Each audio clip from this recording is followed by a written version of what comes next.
ఏవండి welcome to LL kitchens. ఈరోజు అటుకుల పోహాని ఎలా ప్రిపేర్ చేసుకుందాం చూద్దాము. దీన్ని అటుకులు ఉప్మా, పులిహోర అని కూడా అంటారు. హోల్స్ ఉన్న బౌల్లోకి 2 కప్పుల అటుకులను తీసుకుంటున్నాను. ఒకసారి వీడియోలో చూపిస్తున్న విధంగా ఒకసారి చల్లించుకోండి, ఏమైనా దుమ్ము ఉన్నా పోతుంది.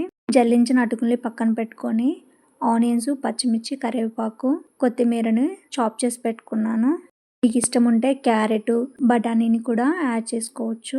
స్టవ్ వెలిగించుకొని బాణీ పెట్టుకొని 1 స్పూన్ ఆయిల్ యాడ్ చేసుకుంటున్నాను. ఆయిల్ అనేది హీట్ అయిన తర్వాత పల్లీలు వేసుకొని లైట్గా ఫ్రై చేసుకుంటున్నాను. తర్వాత 1 స్పూన్ జీలకర్ర, పచ్చిమిర్చి, ఆనియన్స్, కరివేపాకు వేసుకొని ఫ్రై చేసుకోవాలి. ఇవి ఫ్రై అయ్యేలోపు వాటర్లో తడుపుకుందాము. ముందుగా ఒక బౌల్ తీసుకుంటున్నాను. మనం అటుకులను అనేవి జల్లించి పెట్టుకున్న గిన్నెనే ఆ బౌల్పై పెట్టేసి వాటర్ పోస్తున్నానండి. అటుకులన్నీ కంప్లీట్గా తడిచిపోయేంత వరకు వాటర్ పోసుకోవాలి. పోహాకి అటుకులు అనేవి పల్చటి తీసుకుంటే ముద్దగా వస్తుందండి. మందంగా ఉన్న అటుకులు మాత్రమే చూసి తీసుకోండి. అటుకులు వాటర్లో నానిపోయాయి. ఇప్పుడు అటుకులు పక్కన పెట్టుకుంటున్నాను.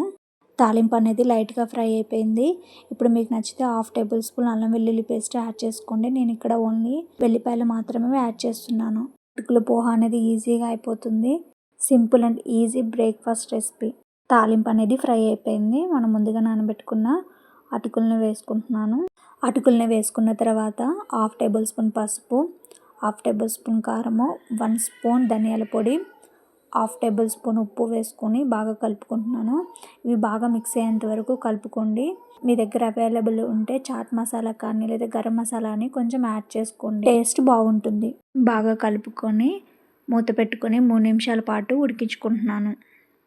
3 నిమిషాల తర్వాత కొత్తిమీరని వేసుకొని స్టవ్ ఆఫ్ చేసుకోండి. ఒక 5 మినిట్స్ మాత్రము మూత పెట్టుకొని అలానే ఉంచుకోండి.